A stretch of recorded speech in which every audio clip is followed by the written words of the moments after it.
We are now live in YouTube. We can start the program.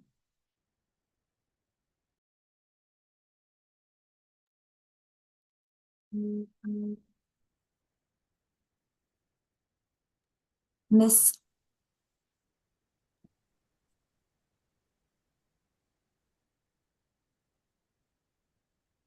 Is it you, Jong? no ba? It's Okay. Do you think you can share it for me, please? Okay. Miss Mary?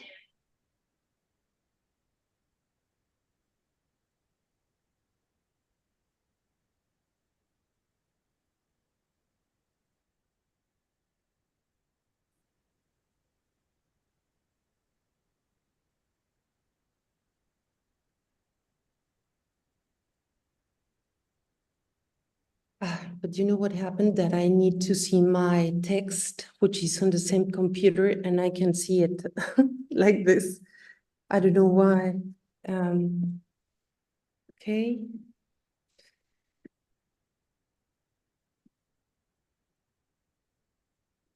Okay, so now you can see my PowerPoint, right?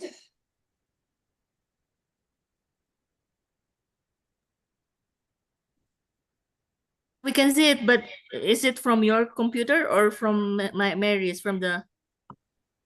Is this yours, Professor? Well, no, I believe someone is sharing it for me, Okay. right? Yeah. yes. We can see it now. Okay. Jong, Yes, ba? please start.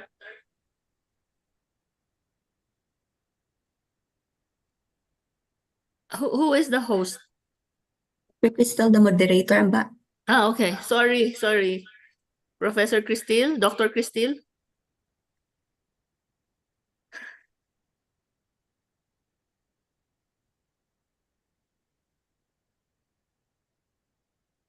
Dr. Cristil. Yeah. Good morning, everyone. I'm Cristel Obispado from the UP Department of History. To our first-time attendees, it's a virtual colloquium series on the historical, cultural, and diplomatic ties between the Philippines and Mexico, organized by the Philippine Embassy in Mexico in partnership with the University of the Philippines, Department of History, El Colegio de San Luis, and the Philippine-Mexico Studies Program of La Universidad Autónoma Nacional de Mexico. We are currently being live streamed on the embassy's YouTube channel. To search on YouTube, just type in at Mexico PE 2024. Before we start, here are some reminders to our attendees. Okay, please listen carefully. Video cameras and microphones of attendees on Zoom should be disabled throughout the program and presentation. During the open forum, you may ask questions or comment. You can state or write your question in the Q&A or chat box. Attendees are invited to fill out the evaluation forms, which will be posted in the chat box at the end of the session. The evaluation forms will be the basis for the issuance of certificates of participation. To start the program, we invite Her Excellency Lilibet de Apera, the Philippine Ambassador to Mexico, for her welcome remarks. Magandang gabi, magandang umaga, good evening, good morning, buenas noches, buenos días, lahat-lahat na, no? I would like to welcome everyone present in this event, including those who are joining us via our YouTube channel.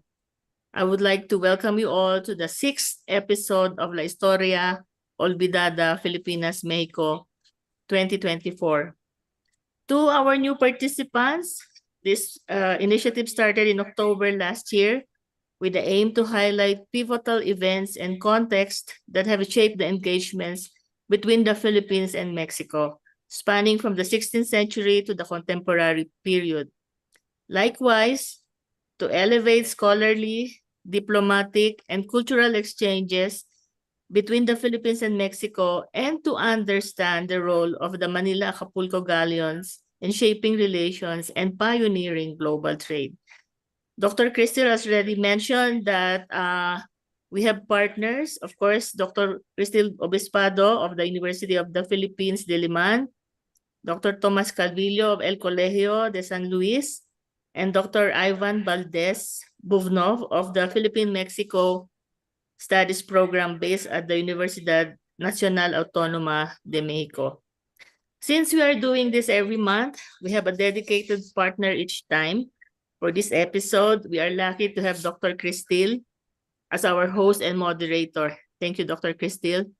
And on behalf of the Embassy of the Philippines in Mexico, allow me to express my sincerest appreciation to our distinguished guest speaker for the 6th episode of La Historia Olvidada, Filipinas-México 2024, Dr. Claudia Rocha Valverde, Professor and Researcher of El Colegio de San Luis Potosí, Mexico, who will talk on Murillo Velarde's map, 18th century, Traces of Shared Cultural Landscape, Mexico-Philippines.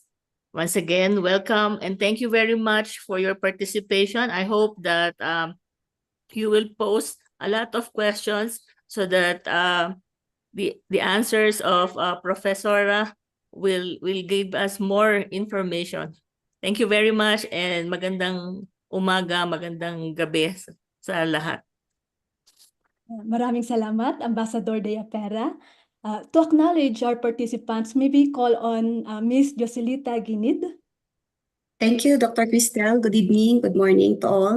The Philippine Embassy in Mexico is delighted to recognize and extend its gratitude to all participants in no particular order. Secretaria de Cultura in Mexico, students and faculty members of the universities and state universities in the Philippines, Embassy of the Philippines in New Delhi, Embassy of the Philippines in Singapore, Embassy of the Philippines in Budapest, Embajada de El Salvador, Embassy of the Dominican Republic in Mexico, Embajada de Venezuela in Mexico, Embajada de Honduras, Assistant Secretary Celia Ana Feria of the Department of Foreign Affairs, el Gobierno de Jalisco, Representación del Gobierno de Colima en la Ciudad de México, Representación del Gobierno de Tamaulipas en la Ciudad de México, Museo de la Cultura de Segura, México, Fiscalía General de Justicia de Estado de México, Universidad Nacional Autónoma de México, Tokyo National Research Institute for Cultural Properties, Universidad Complutense de Madrid, Instituto Estatal de las Mujeres México, National Archives of the Philippines, Universidad de Monterrey, El Colegio de San Luis, Philippine-Mexico Students Program, and Museum of Fine Arts in Houston. Thank you. Yeah, thank you, Ms. Joselita Ginid. Okay, in the previous episode, Dr. Sonia Ocaña discussed the circulation of Asian and European objects via the galleon, particularly lacquer, screens, lecterns, porcelain, and ivories. She argued that their domestication in New Spain became a process of globalizing taste and consumption. These objects were crafted using combined techniques from Europe, Asia, and of course, Novo Hispano, tailored to suit the preferences of consumers from various regions around the world. I know that everybody's anticipating today's lecture, which will examine the traces of a shared cultural landscape between Mexico and the Philippines, using Murillo Velarde's map as a lens. This map has been the center of many studies, especially political and territorial, but this time the approach will be more ethnographic. So join us as we delve into the details of the map and rediscover our evolving 18th century territory and identity. To introduce our speaker, she's currently a professor researcher at El Colegio de San Luis, member of the National System of Researchers in Mexico, as well as the State System of Researchers of San Luis. She's a holder of PhD in art history, specializing in the traditions of Mesoamerican origin. She has published several articles and 2 books. One is entitled Tejer el Universo, which is about the history and symbolism of women's clothing, while the other, Una Historia de Sol y Viento, uses an interdisciplinary approach in which cultural and art history, ethnography, and the oral tradition of the native peoples of the Huasteca Potosina converge. She is currently the academic liaison of Casa Colsan Xilitla Ixba. She also serves as coordinator of the Laboratory for the Registration and Protection of Memories and Heritage of the Traditions of the Huasteca. She is a member of the Textiles of the Americas Project Mexico-Guatemala. Let's welcome Doctora Claudia Rocha. Thank you very much, Dr. Cristina Obispado. Well, if we're ready to start, I can start anytime, you say? Well, good morning to those who connect from the Philippines. Good afternoon to those connecting from Mexico and other parts of America. I want to thank Your Excellency Lilibet Villapira, Ambassador of the Philippines in Mexico, to El Colegio de San Luis and the institutions that organized this seminar. I would like to thank Dr. Christy Obispado and Marisa Winkler for joining me today.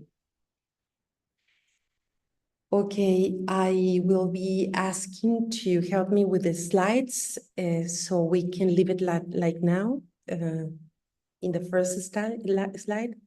Thank you very much. Well, I would like to mention that what I'm presenting today is divided into 3 parts. The first corresponds to the map of Pedro Murillo Velarde, on which I have 2 published articles. The second and the third parts are proposals that I'd like to continue investigating that will take me back to the memories and new views between Mexico and the Philippines from a cultural and artistic approach.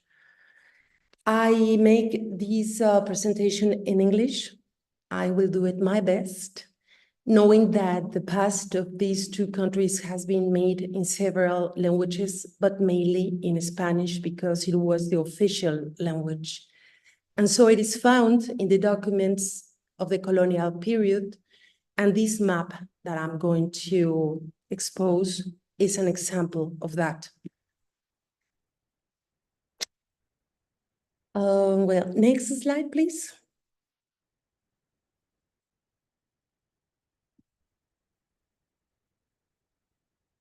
Next. Thank you very much. There have been many expressions of transculturation produced by the conquest undertaken by Spain in the 16th century. We cannot ignore the impact of political military subjugation. Besides, all ideological and religious result from the process of evangelization. It seemed unimaginable that in the world there were native peoples aligned to European geography and culture, in latitudes so distant that they required new navigation maps to extend the territories of the empires, without knowing certainly where they would arrive. The New World was the way in which Europeans called the unknown lands, which allowed the term discovery to be coined in the Western imaginary, as they found societies that were incomprehensible because of their customs and habits. Of the other side of the sea, they found territories with exuberant vegetation and inhabitants that they called with different forms: savages, primitives, or Indians. Such were the cases of Africa, America, and Asia.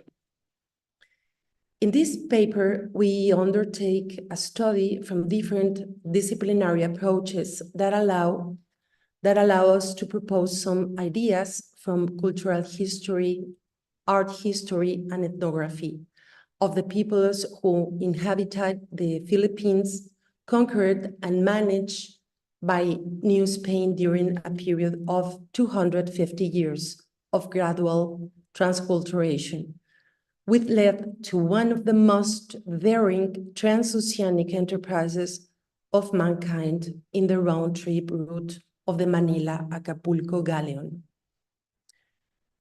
Some of the evangelists who came to the Americas and later to the Philippines made attempts to understand what they believed to be the abysmal differences between Eurocentrism and the New World, which they considered relevant for its natural riches, but at the same time, very primitive. The records of the chroniclers are still important ethnographies of the colonial period, which means a first-hand source that still provides important cultural data on the possible origin, cultural, social, and economic practices of those they called Indians. From the good results of the first 4 decades of viceroyalty in Mexico in the 16th century, the desire and ambition of the Spaniards to continue the journey through the eastern seas towards the conquest of the spaces that had been unattainable until then gained strength once again. The need to increase the wealth of King Philip II in Spain and Viceroy Don Luis de Velasco in Mexico, and the daring and ambition of some navigators gave rise to the Philippines venture, which Rafael Bernal called the Mexican expedition, and about which the researcher Eugenia Meyer refers, I quote, "The spiritual and temporal conquest of the Philippines is, above all, a noble Hispanic American venture." End of quote. Since the American and later Philippine colonies, the word Indian served the Spaniards not only to establish a manner, but a global concept that framed the native mass without considering the particular traits of conquered people. This worked on ideological and economic terms for the construction of a new Indian identity in the eyes of the new rulers.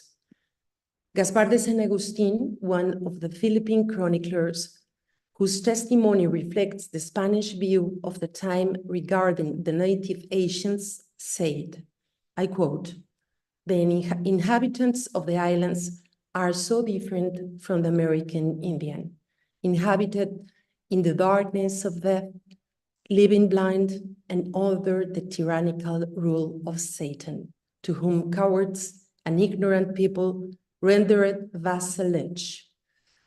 End of quote. But I made the question myself, what were the difference between Americans and Filipinos that Gaspar was referring to? What can be noted in particular terms about the Indians on both sides in America and in the Pacific?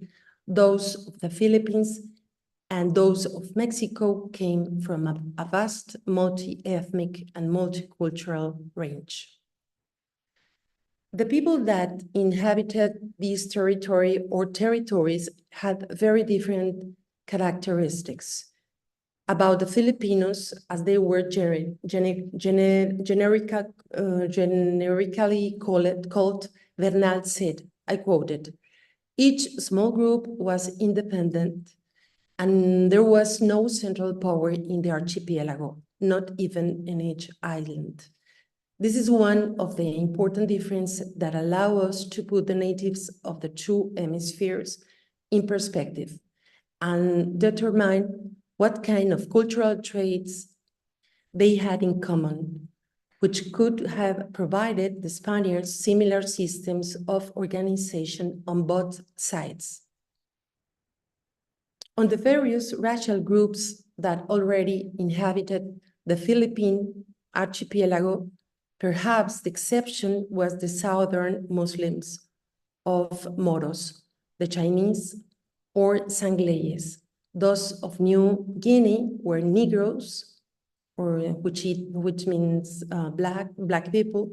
There were also the Tagalogs and the Visayans of the islands, and according to Bernal, other groups were the Aetas, the Negritos, the Bontoc, the Tabuanos, and others, all of them recognized by Spaniards under the name Indian. And next slide, please.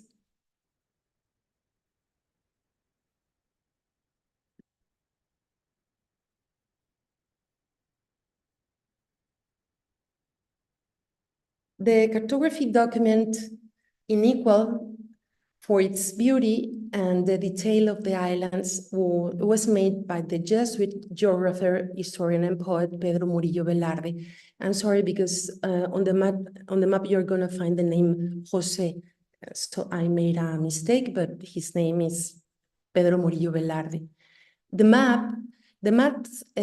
map's name is Carta Hidrográfica and Corográfica de las Islas Filipinas, and it was dedicated to the King, our Lord, and was published in 1734 by the commission of Governor Fernando de Valdés Damón.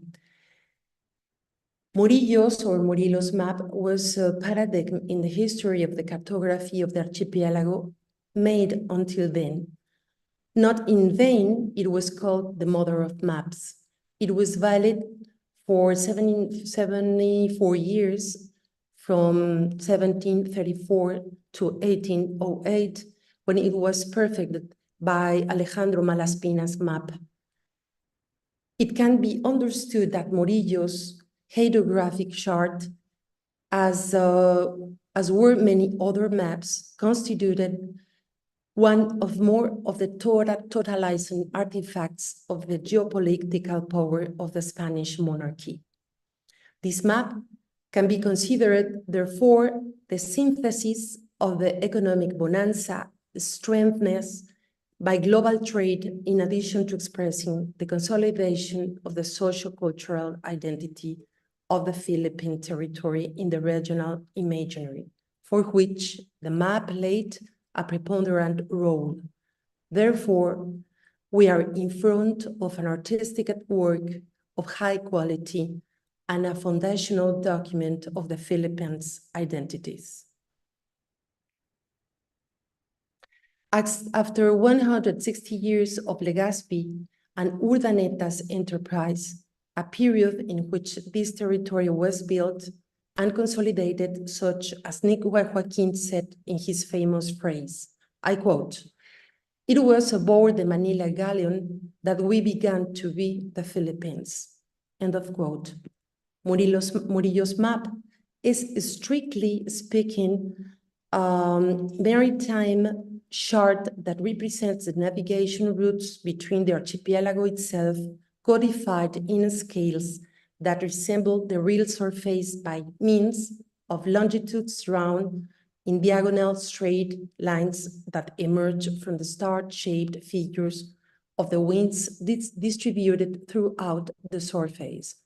It is possible that by the period in which it was made, the commercial and cultural presence of New Spain had already left important traces in the imaginary of Philippine societies.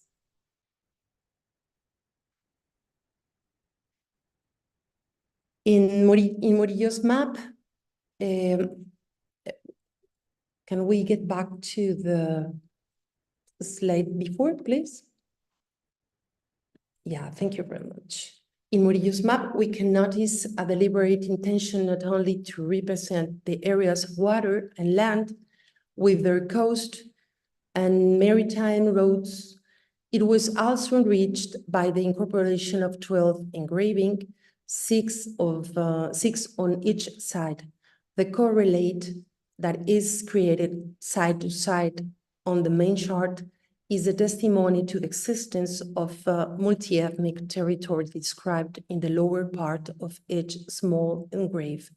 Distributed in 6 scenes of society on the left side, and on the right side, two country landscapes appear with individuals in diverse activities, in addition to the 4 micromaps of cities with their main buildings.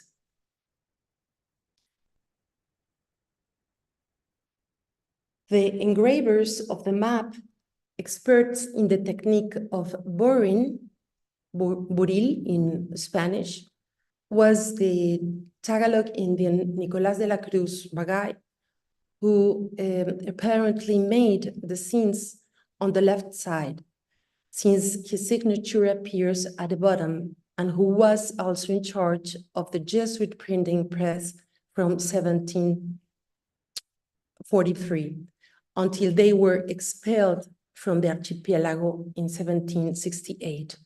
The other participant was Francisco Suarez, who signs all the way down on the right side. So as you can see on the map I'm showing here, the main representation, it's right in the center, so you can see an oval in the bottom. It has a very small description, so you can see it here. I don't know if you can see my mouse. Yeah, that one. So I will describe that forward. So I just wanted to point on that.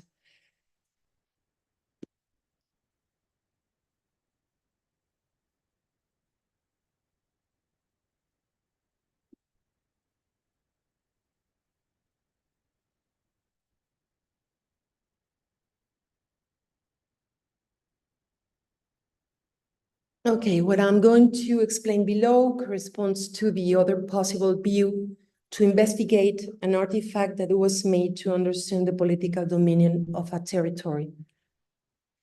The different scenes where people appear are described in the text below each engrave, as I said. It refers to the specific clothing and hairstyle. Next slide, please. Yeah, thank you.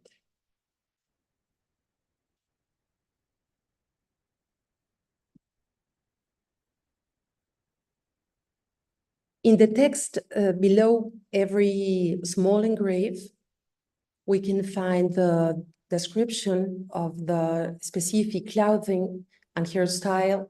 Some traditions and hobbies are also observed.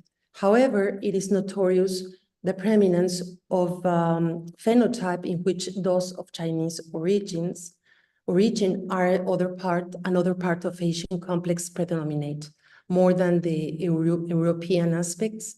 So we can thought that Francisco Suarez and Nicolás de la Cruz Bagay had some freedom when drawing the characters. Regarding the Europeans seen in Manila in the 18th century, Pedro Murillo mentions them in his text La Historia de la Provincia de Filipinas. I quote, he says, hay gente de todas las naciones de Europa, franceses, alemanes, holandeses.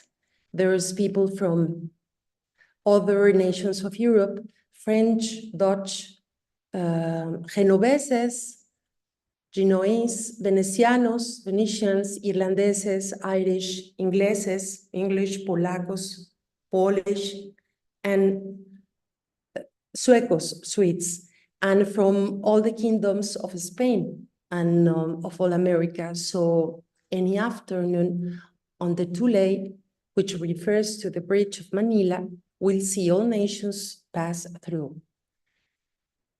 We'll see their costumes, you hear their languages. In other words, something hard to find in any other city, in any other part of the whole world, end of quote. So in these two engraves I'm showing now, in the image on the left, well, said you can find the the word sangleyes of chinos. Sangleyes is the way they used to call the chinos in the Philippines. And the text at the bottom refers to each of the characters. Among them appears a Cristiano, who by his appearance could be a Spaniard or Criollo. We understand for Criollo some Spaniards born outside Spain.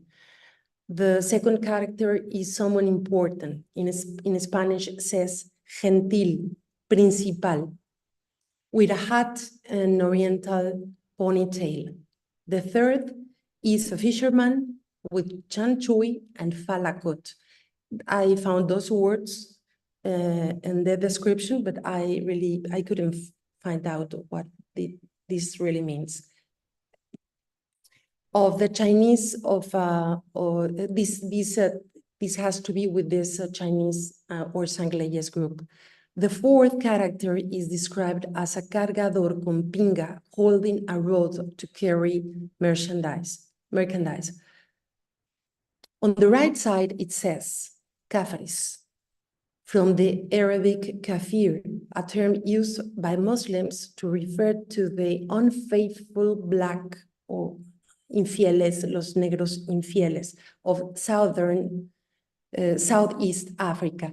We can see a group celebrating a dance with their traditional attire, bow and arrows. On the right, two characters named Canarín, Lascar, which according to María de Lourdes Díaz Trechuelo may refer to the ancient kingdom of Canara near Mangalore, or to a Camarín from the Camarín region, and the Lascar, one Lascar from the Indian subcontinent. Next, please.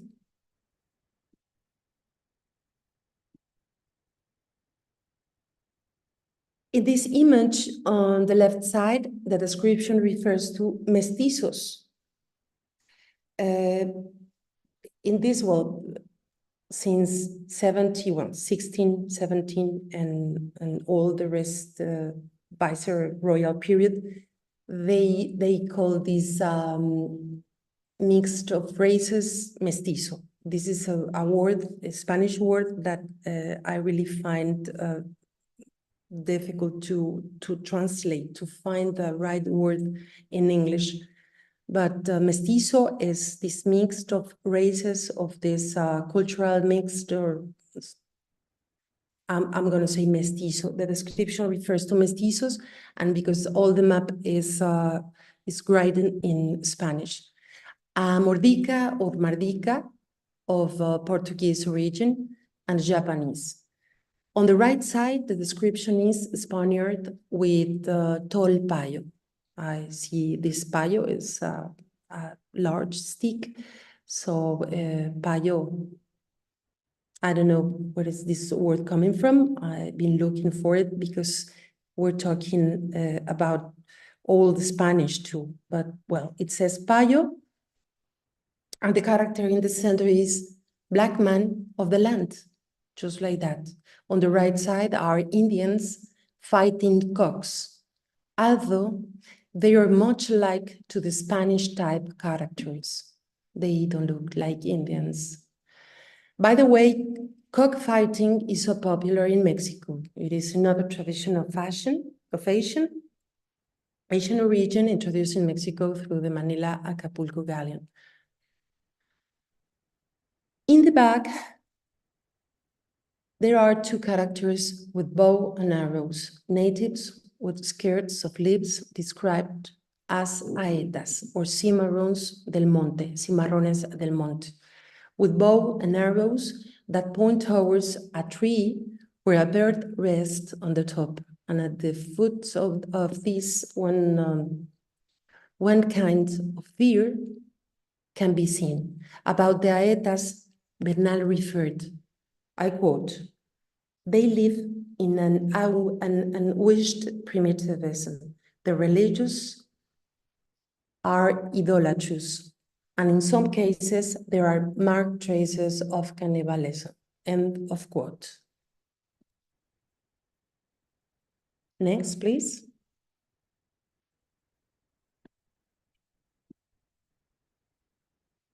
On the left side, we have three characters with Oriental costumes. However, what allows us to identify them better are the cap and the turbans. Their description below also coincide with their phenotype. They are an Amerindian or Persian, a Mughal, and a Malabar. The image on the right side describes Indian with lambon, an Indian with blanket to go to the church, wearing what looks like a scapular around his neck. In the center, there is an Indian with chinina and tapiz, carrying guavas. It says guayabas, and it says a wild fruit, but the guava is also a fruit introduced from America to the Philippines, to Asia. About this, the chronicler Antonio de Morga related aspects of the clothing of the inhabitants of some part of the Luzon region, which may well coincide with the clothing of the India that appears on this engraving. Morga says, I quote, "The costume and dress of these natives of Luzon before the Spaniards arrived commonly were, in the case of men, some Kangan clothing without color, with short sleeves, some blue and others black, that some are colored. They used it wrapped around the waist and under the legs to cover their private parts. They call them chininas. And I believe this is type of blanket. And well, this is.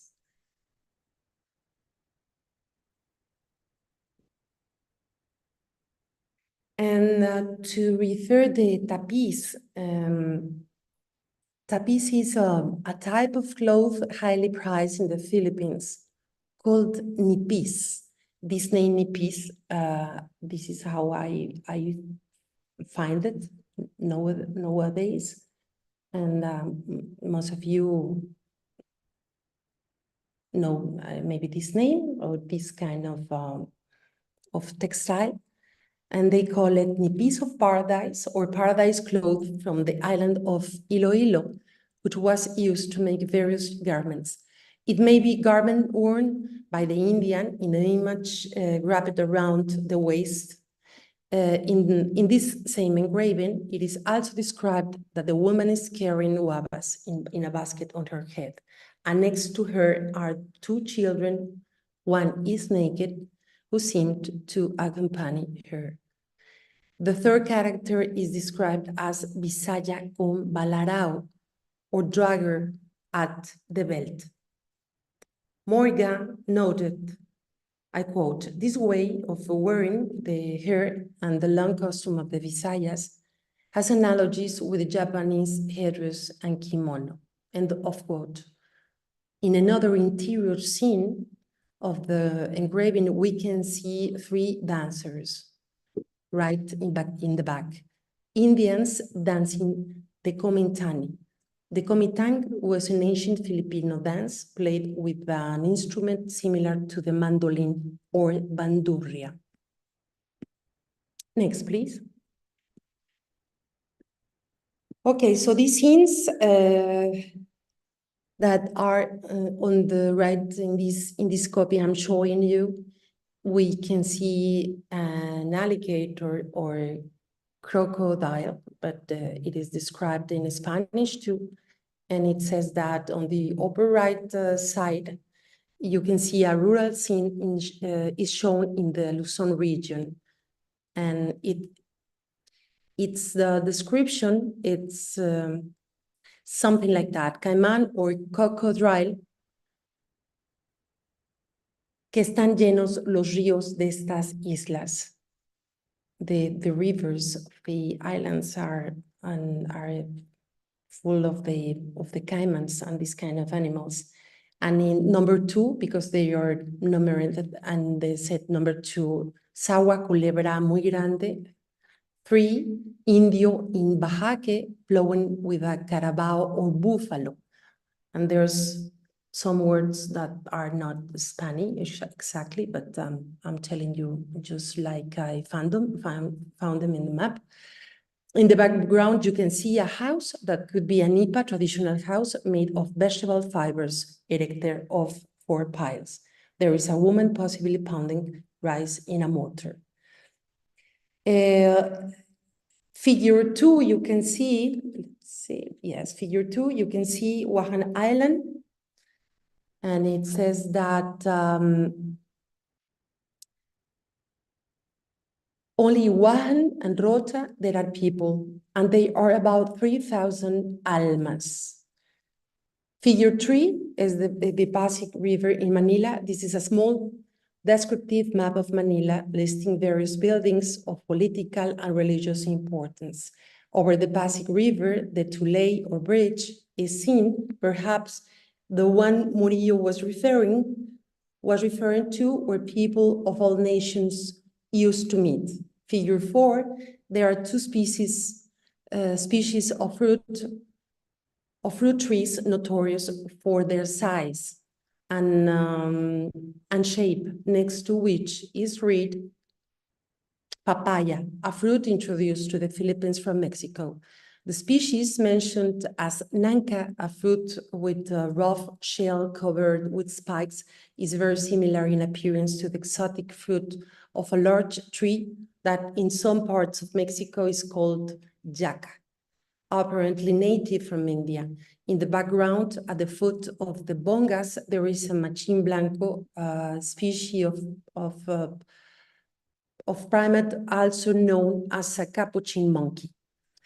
In the background are 2 plants, one of plantano, some species of bananas, and as shown in this image, were introduced to the Philippines from the American continent. This rural scene recalls the artistic style of some European foreign travelers who portrayed specific events in the cities and in the countryside, in which we can appreciate characters in their daily life, involved in some activity and identifiable by the clothing. In this image, there are also different species of animals and plants. Some numbered are described in the part below that reads, very long and thick canes from which scaffolding houses are made. Bongas with which the bullo is made, which is used by all kinds of people chewing it like tobacco. Very big bat with a head like a dog. You can see in this engraved too. Coconuts from which water, wine, oil, tuba. This is how it says. The figure 5 is Zamboangan. The lower image, it's a city in the Mindanao region in which the most important buildings of religious and military life are listed. Mainly, one is the Compañía of Jesus, or the 2nd and 3rd freshwater well. The 4th is stores. The 5 is the guard corps. The 6 is chapel. 7 barracks, 8 hospitals, 9 town of Lutaos, and 10 the river. And the 6th is the port of Cavite. The port of Cavite surrounded by boats, describing important sites numbered as follows. 1, the parish. 2, la Casa del Castellano. 3, the customs house. 4, galley and stores. 5, castles of San Felipe. 6, shipyard. 7, bridge from where the galleons dry. 8, Santo Domingo. 9, the compañía, just said the company. 10, Los Recoletos. 11, La Soledad. 12, San Juan de Dios. 13, Puerto San Roque. This is the last image in the right column on this version of the map, in which Suarez' name appears at the end. More than describing the usefulness of Murillo's map for analyzing the geography of the period in which it was made. This artifact also constitutes a tool for the analysis of 18th century society.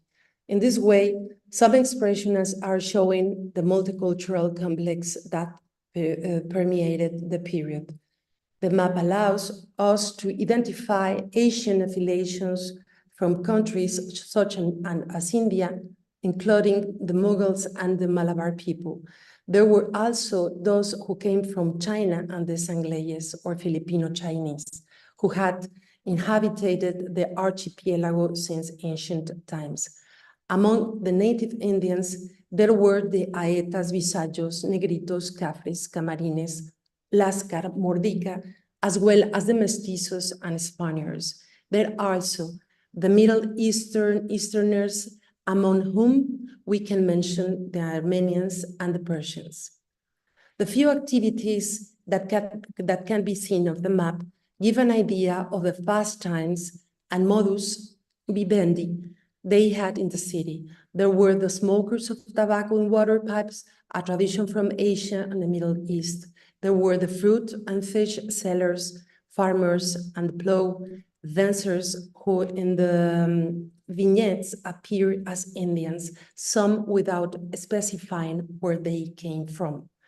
These ethnographic site engravings of the Philippine Islands represent a small sample of perhaps the most representative of everyday scenarios that can be assumed to be part of the daily life of the De La Cruz, Bagay, and Suarez.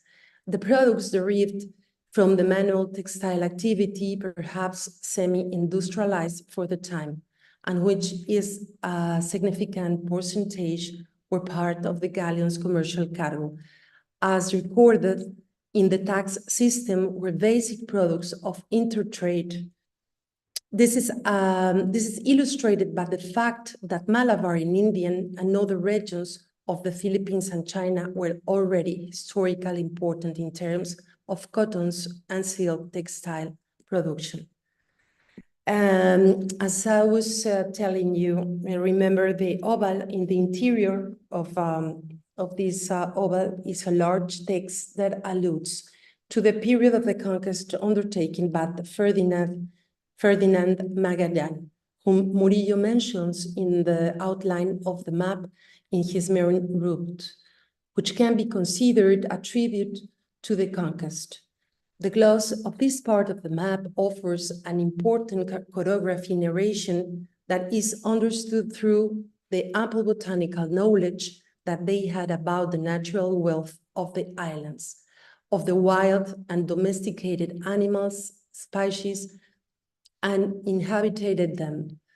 Mention the products of mineral origin, species of medicinal plants and trees, their timber and dye plants, as well as an extensive series of resins used in an important ocean industry.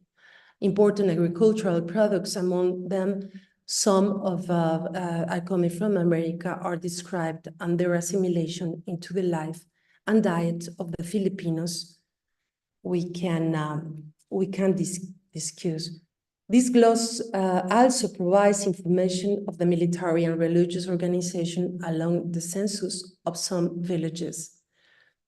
Chickpeas, sweet potatoes, beans, and coffee arrived on the Manila Acapulco galleon among the two most representative of Mexico that are mentioned on the map, cocoa and corn. Cacao is a fruit and corn a cereal, since they're pre-Hispanic, they have a pre-Hispanic origin, have had important symbolic connotations if we consider the rituals for their planting and consumption. In addition to having become prized commodities for their weight in silver during the viceroyalty, they were carriers of a wealth of knowledge of Mesoamerican origin regarding their processing, among which was the use of the metate, a word, a Nahuatl word that was most probably introduced to the Philippines through the galleon. Metatl is a flat stone, rectangular shaped stone, is used to grind the seeds and grains with a cylindrical stone called metlapili. Metate, hand or son of the metate. Because of its use, it can also be considered a mortar. Also, in Mexico, there is another more similar artifact called molcajete, both made with volcanic stone. Please let me know how many minutes I have left. You still have around 10 minutes, so no hurry. Around 10 minutes? 10 minutes, yeah. Yeah. Thank you very much. Okay.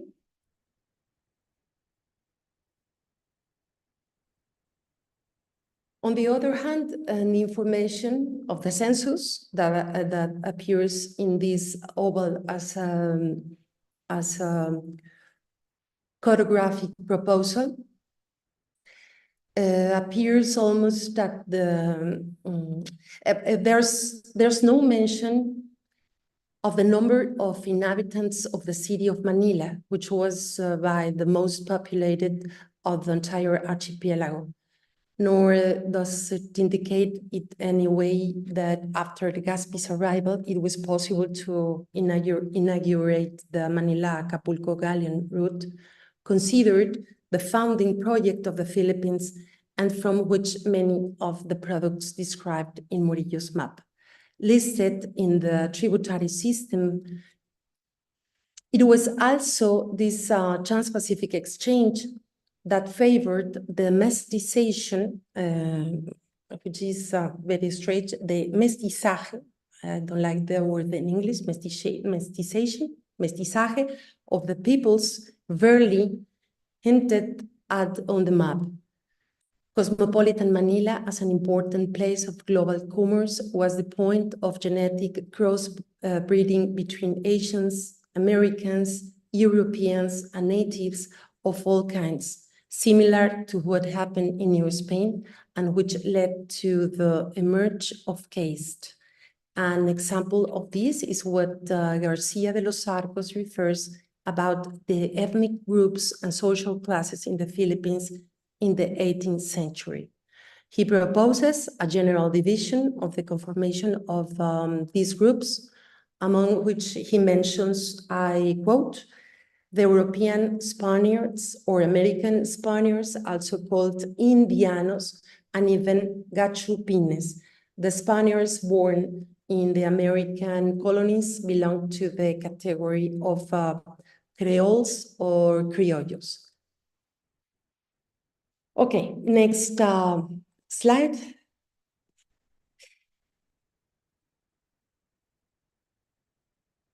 Besides the Murillo map, I found important to show you this piece of art made in the Philippines in the 17th century. It was sent to Mexico probably as a gift. I have no further information about its journey. It is made of wood and iron, and on its inner cover is it's painted a map of the city of Manila. I believe this is the oldest known chart. If we look at it as a map or chart, it shows the Spanish city Intramuros with the cathedral, the Temple of San Francisco, Augustinian and Jesuit convents, and you can see on the lower right side is the famous trading center known as the Parian of the Sangleyes for Chinese merchants and others. And one of the banks and one of the sides of the great market, you can see, or we can see the galleon. It's waiting there to go to Acapulco. You can see it on the right side at the bottom. It's right here, and this is the Parian. And we must remember that in Mexico City, we had the Parian too, where we used to, in that period, Mexicans used to receive all the products that came from the galleon and that had to cross all the territory of Mexico from the port Acapulco to Mexico City, which is in the center of the country. And then all the merchandise went to the other side, to the other coast, to the Atlantic coast in Veracruz to go to Europe. And so we have also the same name of the market. And this arcon, I don't know how do you call it in English. I have been looking for the right word. I don't know if we can say chest. It's a journey box. This arcon is on display at the José Luis Bello y González Museum in the city of Puebla in Mexico. And okay, if I still have some minutes left, I can continue. I really thought. You still have like 5 minutes. Okay, 5 minutes. Next slide, please. Thank you. And next slide. Yes, so thank you.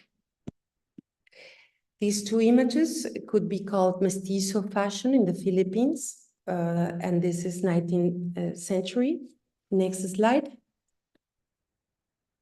This 19th century too, but you can see, well, on the right side, on the left side,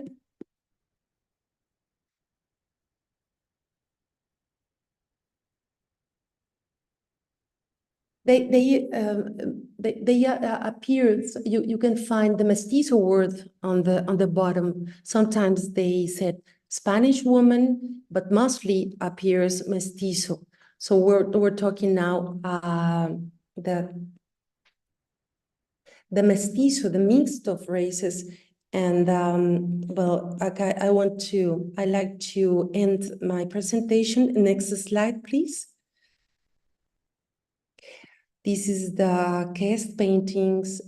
I don't know if you have something similar in the Philippines. This is something that started to grow up in Mexico. And we had a very famous painter, Miguel Cabrera. Well, he's one of the famous ones. And this is 17th century. And this next slide, please. On these paintings, you can see the difference of races and the mix of them. They have names very strange to explain.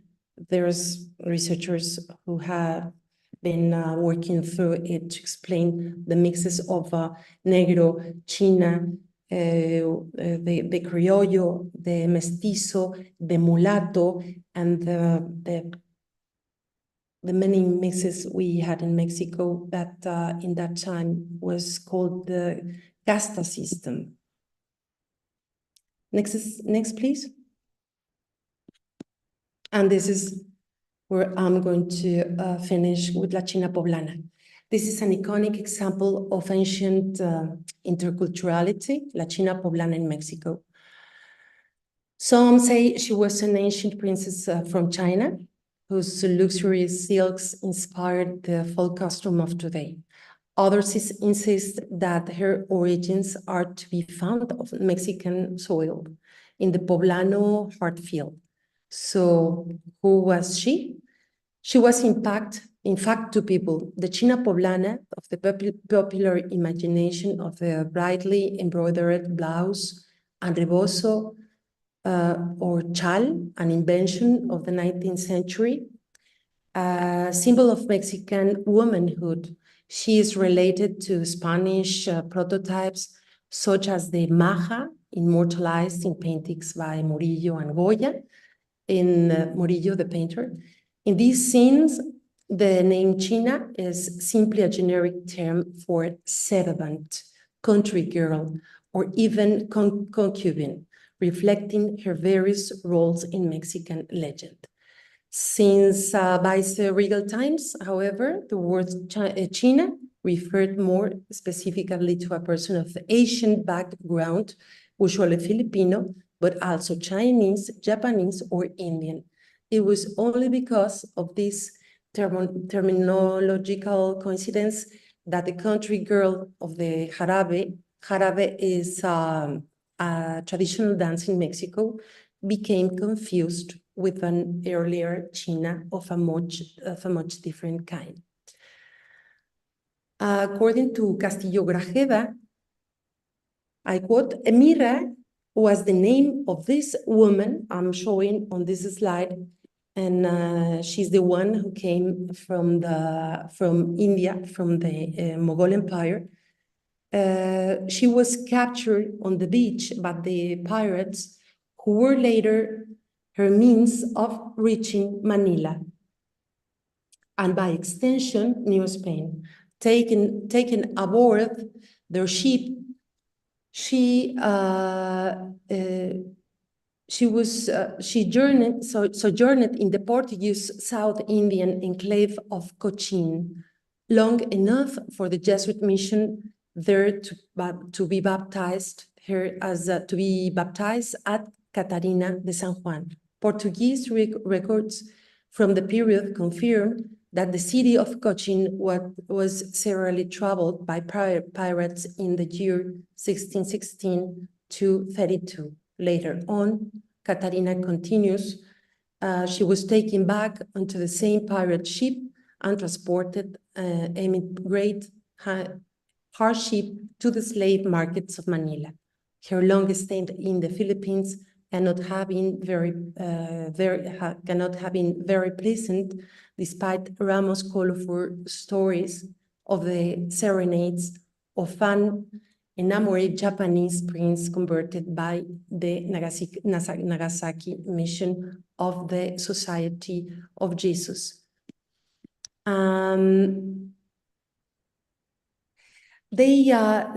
She arrived in Acapulco in 1621 and was confirmed in the same year in Puebla by Bishop Alonso de la Mota y Escobar. She wore the simple black gown of an ascetic, certainly not a colorful and exotic Indian sari that might have influenced the modern China poblana costume lived in a cell and reportedly remained chaste even through a brief marriage to another Asian immigrant named Diego.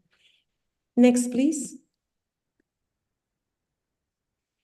This is a scene, this is in Mexico, and this is 19th century.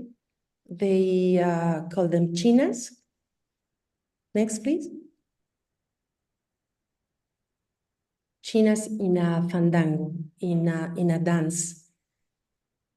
Next. Okay, so here, this is where I'm going to finish my presentation. This is La China Poblana. That has nothing to do with Catarina de San Juan, as I've been showing you. Catarina was a saint, but this is the myth we've made in Mexico. With this exchange of cultural imaginaries, we can find the China Poblana. Finally, this is Mexico, the beginning of 20th century. And on the right is one famous dancer, Ana Pavlova, who immortalized the traje, the costume of La China Poblana.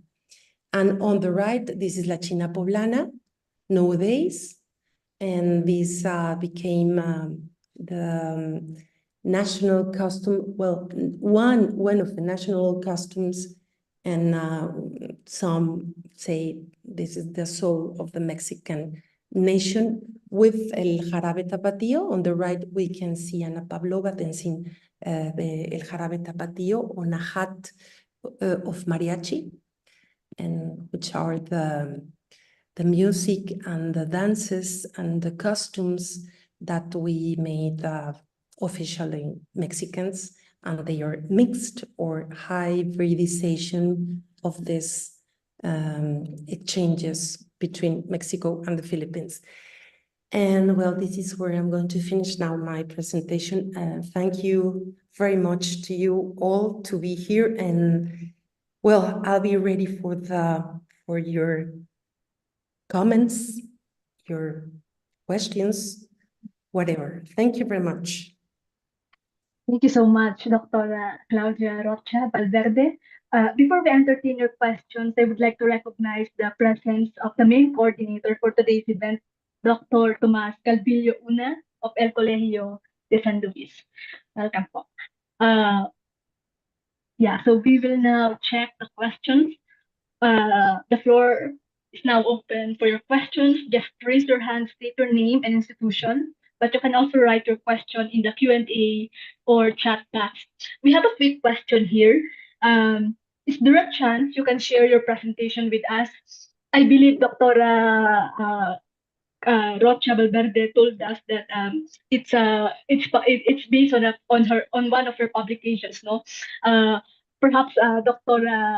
Rocha can enlighten us where we can access the article, because it's really informative, no, and so detailed. So I'm sure everybody wants to access the article itself. Yeah, okay, I'm going to give you my email.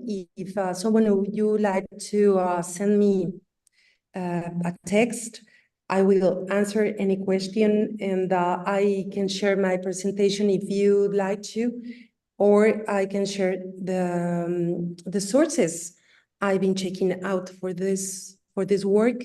I can share also my publications in PDF if you'd like. I'm going to write my email. Yes, this is the end of the presentation. You can find my email there. Claudia.rocha.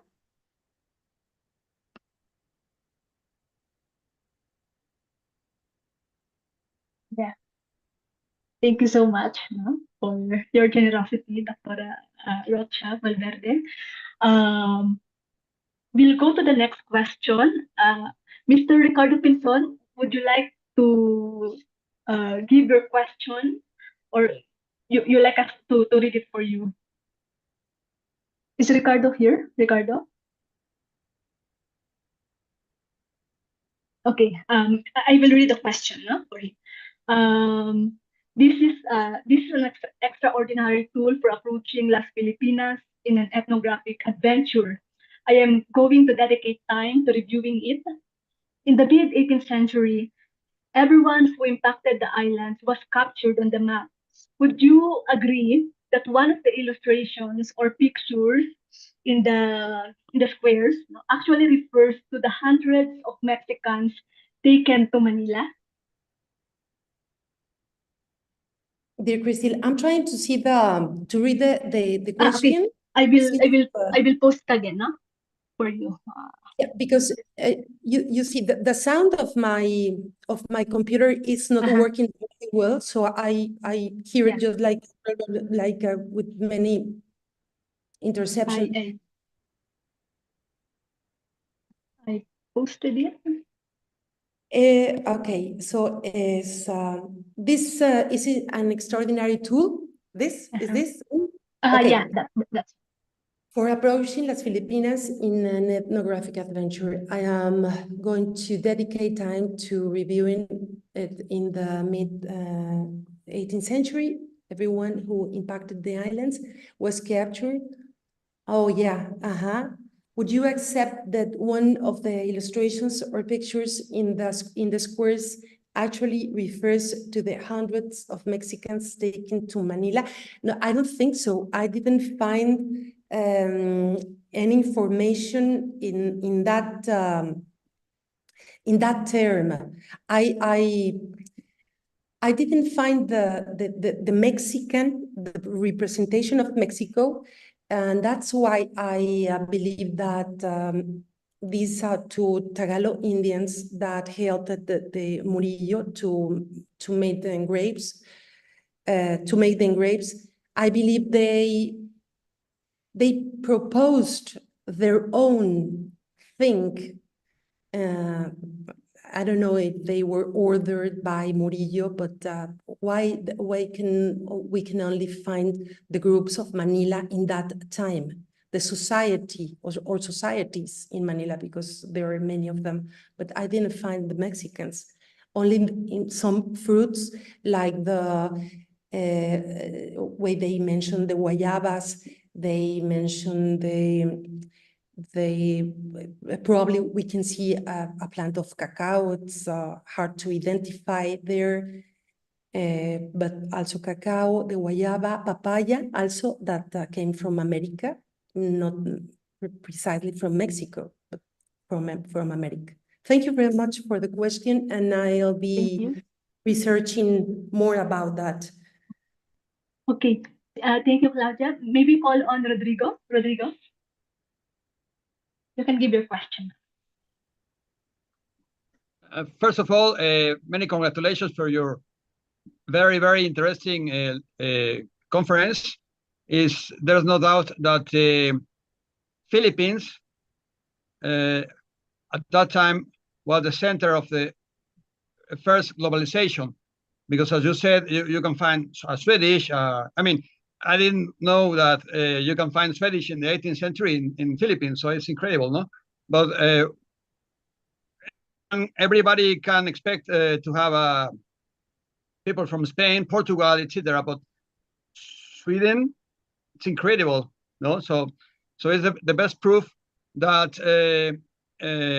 thanks to your beautiful and very well documented conference, and also thanks to the embassy and all the people who are gathered through the embassy in these very interesting lectures, that there's no much no better evidence than thanks to this map and thanks to your important work researching about this map, the Philippines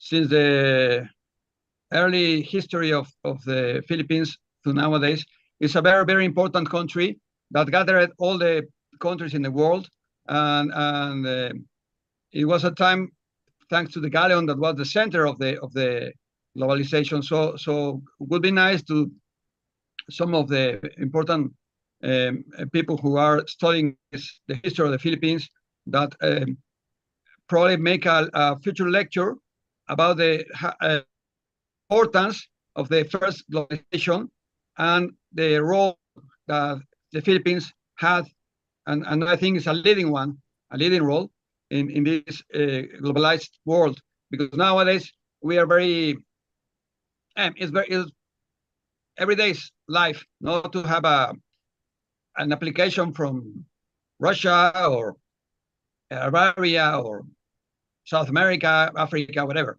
But you can't imagine that in those days, people were of course, with a slow time of those days technology, because there was ships with that move by the wind, and the rest were carriages moved by horses or other bulls or other kind of animals. I mean, everything were slow, but no matter that, people were super connected, as you can prove it nowadays. So thank you very much. Thank you very much to the embassy, and I left just this small idea, hoping to witness a future chapter of this hidden history, talking about this important role of the Philippines in the history of the world, of the modern world, from the because from the until the way it is nowadays. So thank you very much. Many congratulations. Keep on the good work, and keep on also the good work to all the members of the Philippine embassy and all the friends of the Philippines Embassy who are attending this tonight. Thank you very much. Blessings.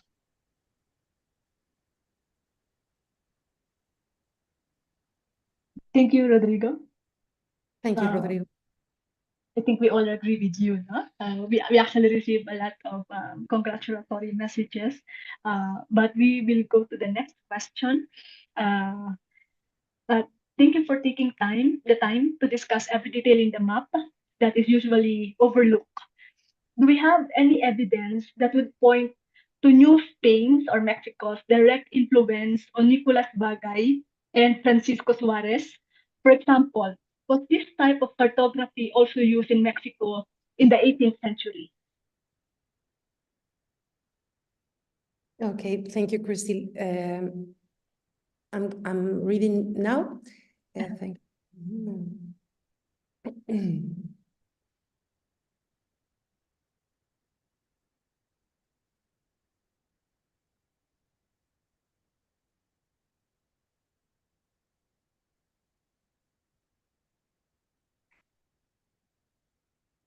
Well, this is a good question, and well, what I found here in this Murillo's map is a very unique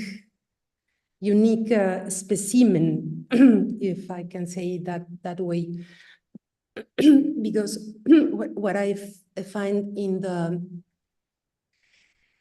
the things that they used to put on the maps that are not cartography. I mean the adornos. How do you say adornos, Crystal?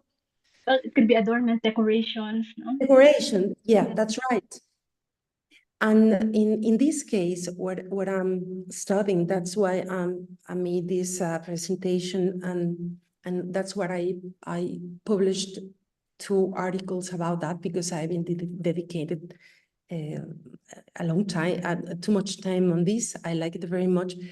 It's because the work that made Nicolás de la Cruz Bagay y Francisco Suárez was part of the map.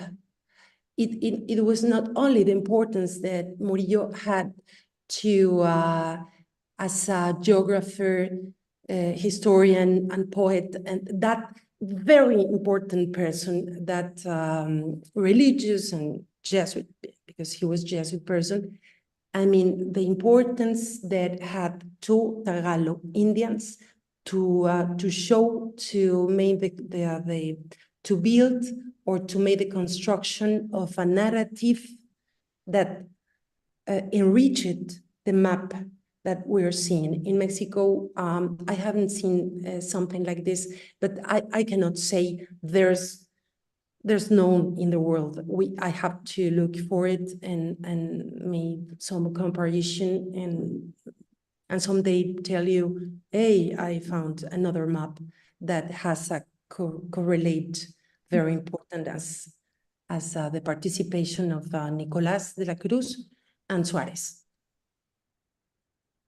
Thank you, Claudia. We actually received a lot of questions even before your lecture, no? Because we asked them to answer the survey. But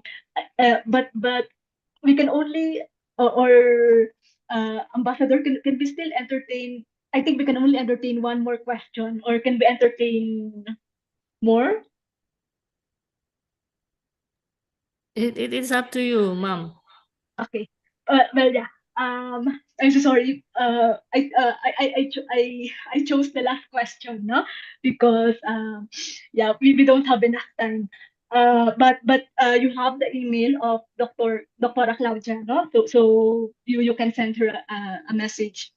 This is the last question. Was the presence of Novo Hispano-Indians in Manila and Indios Chinos in Mexico still strong in the 18th century?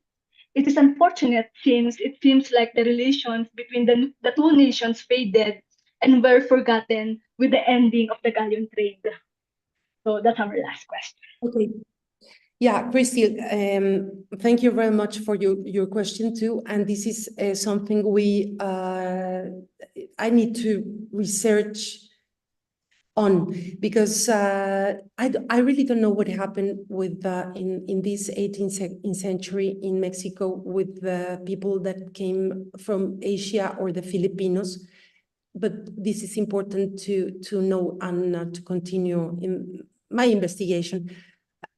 I'm sure there's other researchers that already did it, but I'm going to find out. I promise, because I'm very interested now about what happened or how I'm going to link this map, this Murillo's map, to Mexico. Now we have to trace the trip, to recover the trip and pull the threads to see in Mexico, but taking the map of Murillo as the main tool to keep the research. Yeah, thank you so much. We have another interesting question, but I don't know if we have time to answer this question, asking about the religious significance of the map, since it was by the Jesuit, no, Murillo Velarde. But do you want to give a brief answer for this, no? But it will be the last question, we promise, no? So what is the religious significance of the map? The religious significance of the map. Well, what I see is the political meaning of the map and the cultural meaning, which is the what I've been explaining in all this presentation.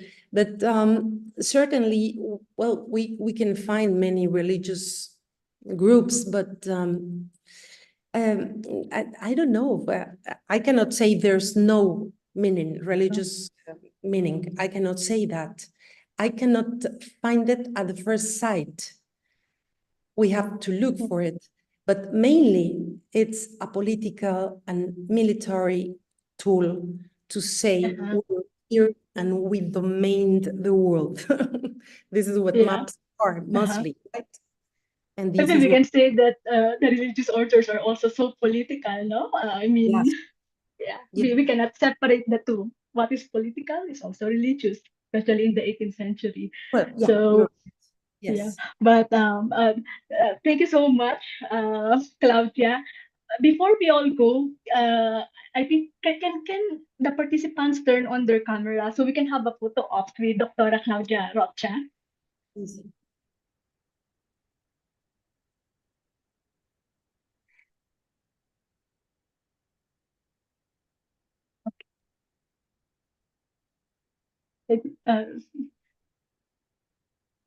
We request all our participants to please turn on their cameras.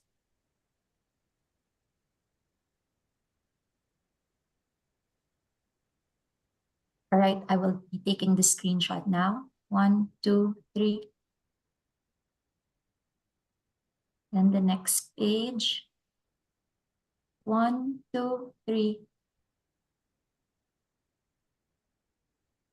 And the last page. Again, our participants, can you please turn on your cameras? All right, 1, 2, 3. Thank you very much. Okay, thank you. For the closing remarks, may we call on the Third Secretary and Vice Consul Marisa Winkler of the Philippine Embassy in Mexico. Okay, thank you, Dr. Cristil, and thank you very much to our speaker, Dr. Claudia Rocha, and to Dr. Tomas Calvillo of El Colegio de San Luis for providing us our resource speaker for the 6th episode. And thank you to our participants. We hope to have you again on August 16 for our 7th episode. It will be a different episode because we are going to have a hybrid event. There will be a book launching, so it will be face-to-face and via Zoom. We will let you know for the details once we finalize the venue. Thank you very much and have a good evening. Have a good day to those in the Philippines. Thank you. Thank you. Thank you. Thank you, Consul Kwe. Thank you, everyone. Thank you, Marisa.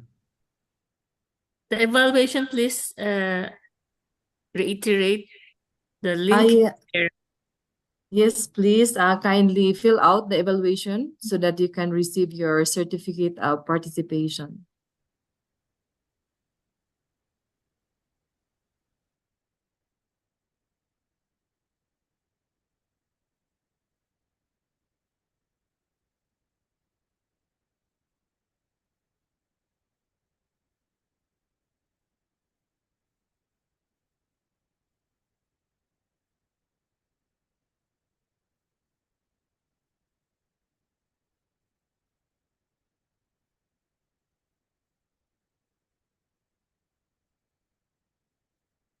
Thank you, Mary. And Ma'am Jong.